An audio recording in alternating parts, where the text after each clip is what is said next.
ഒരേ ദൈവം, ഒരേ പ്രവാചകന്മാർ, ഒരേ വിശുദ്ധ ഗ്രന്ഥത്തിന്റെ ഭാഗങ്ങൾ. ഒറ്റ നോട്ടത്തിൽ ക്രിസ്തുമതവും ജൂതമതവും ഒന്നുതന്നെയാണെന്ന് നിങ്ങൾക്ക് തോന്നാം.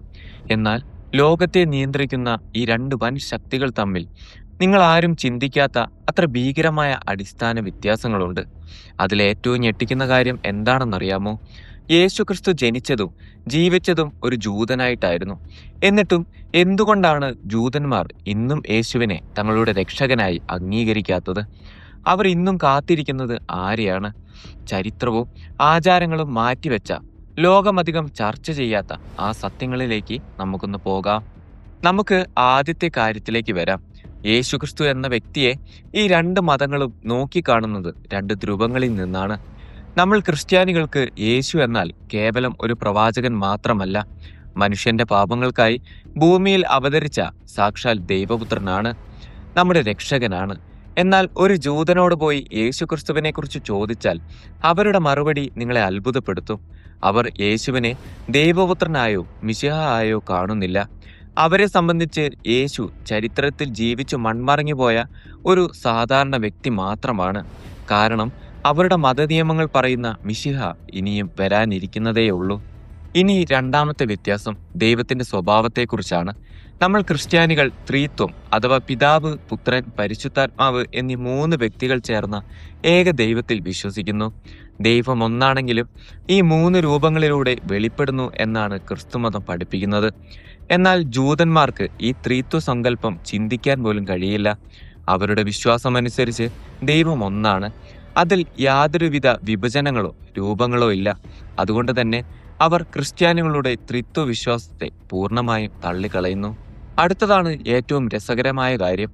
പലരും വിചാരിച്ചിരിക്കുന്നത് ക്രിസ്ത്യാനികളുടെ ബൈബിൾ തന്നെയാണ് ജൂതന്മാരും ഉപയോഗിക്കുന്നത് എന്നാണ്. എന്നാൽ സത്യം അതല്ല. ജൂതന്മാരുടെ വിശുദ്ധ ഗ്രന്ഥം തനാക്ക് ആണ്. നമ്മൾ ബൈബിളിലെ പഴയ നിയമം എന്ന് വിളിക്കുന്ന ഭാഗം തന്നെയാണ് ഇത്. എന്നാൽ യേശുവിന്റെ ജനനവും സുവിശേഷങ്ങളും അടങ്ങുന്ന പുതിയ നിയമത്തെ ജൂതന്മാർ തൊടുക പോലുമില്ല.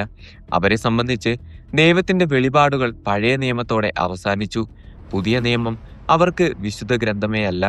അപ്പോൾ ഒരു ചോദ്യം വരാം. പഴയ നിയമത്തിൽ ഒരു രക്ഷകൻ അഥവാ മിശിഹ വരുമെന്ന് പ്രവചിച്ചിട്ടുണ്ടല്ലോ, പിന്നെ എന്തുകൊണ്ട് അവർ യേശുവിനെ സ്വീകരിച്ചില്ല? ഇവിടെയാണ് വലിയൊരു ട്വിസ്റ്റ് ഉള്ളത്. ക്രിസ്ത്യാനികൾക്ക് മിശിഹ യേശുവിലൂടെ വന്നു കഴിഞ്ഞു.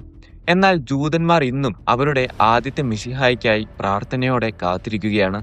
അവരെ സംബന്ധിച്ച് മിശിഹ എന്നാൽ ആത്മീയ രക്ഷകനല്ല, മറിച്ച് ഭൂമിയിൽ വന്ന് ഇസ്രായേൽ ജനതയെ രാഷ്ട്രീയമായി വിമോചിപ്പിക്കുകയും ജെറുസലേമിലെ ദേവാലയം പുനർനിർമ്മിക്കുകയും ചെയ്ത ഒരു ശക്തനായ മാനുഷിക ഭരണാധികാരിയാണ്.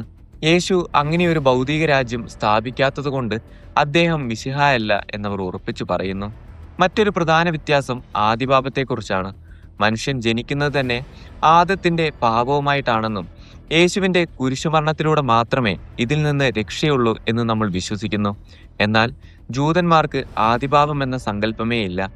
മനുഷ്യൻ ജനിക്കുന്നത് ശുദ്ധനായിട്ടാണെന്നും ദൈവത്തിന്റെ നിയമങ്ങൾ കൃത്യമായി പാലിച്ചാൽ ഒരു മധ്യവർത്തി ഇല്ലാതെ തന്നെ ദൈവത്തിലേക്ക് നേരിട്ടെത്താം എന്നും അവർ കരുതുന്നു. അതുപോലെ നമ്മുടെ ആരാധനാ കേന്ദ്രം പള്ളികളാണെങ്കിൽ അവരുടെ ആരാധനാലയം സിനഗോഗാണ്. നമ്മുടെ പള്ളികളിൽ രൂപങ്ങളും ചിത്രങ്ങളും ഉണ്ടാകുമ്പോൾ അവരുടെ സിനഗോഗുകളിൽ യാതൊരുവിധ ചിത്രങ്ങളോ രൂപങ്ങളോ പാടില്ല എന്നത് കർശന നിയമമാണ്. കൂടാതെ നമ്മൾ ഞായറാഴ്ച കർത്താവിന്റെ ദിവസമായി ആചരിക്കുമ്പോൾ അവർ ശനിയാഴ്ചയാണ് ശാബത്ത് അഥവാ വിശുദ്ധ ദിനമായി കഠിനമായ നിയമങ്ങളോടെ ആചരിക്കുന്നത്. ചരിത്രപരമായി ഒരേ വേരുകളിൽ നിന്നും വന്നതാണെങ്കിലും ഈ രണ്ട് മതങ്ങളും സഞ്ചരിക്കുന്നത് തികച്ചും വ്യത്യസ്തമായ രണ്ട് വഴികളിലൂടെയാണ്. യേശുക്രിസ്തുവിന്റെ സ്വന്തം ജനത ഇന്നും തങ്ങളുടെ യഥാർത്ഥ രക്ഷകനായി പ്രാർത്ഥനയോടെ കാത്തിരിക്കുന്നു. ജൂതമതവും ക്രിസ്തുമതവും തമ്മിലുള്ള ഈ വ്യത്യാസങ്ങളെക്കുറിച്ച് നിങ്ങളുടെ അഭിപ്രായങ്ങൾ താഴെ കമന്റ് ചെയ്യുമല്ലോ. ഇതുപോലെയുള്ള കൂടുതൽ അറിവുകൾക്കായി നമ്മുടെ ചാനൽ ഇപ്പോൾ തന്നെ സബ്സ്ക്രൈബ് ചെയ്യുക. നിങ്ങളുടെ പിന്തുണ ഒപ്പമുണ്ടാകുമെന്ന് കരുതുന്നു. മറ്റൊരു വീഡിയോയുമായി വീണ്ടും കാണാം.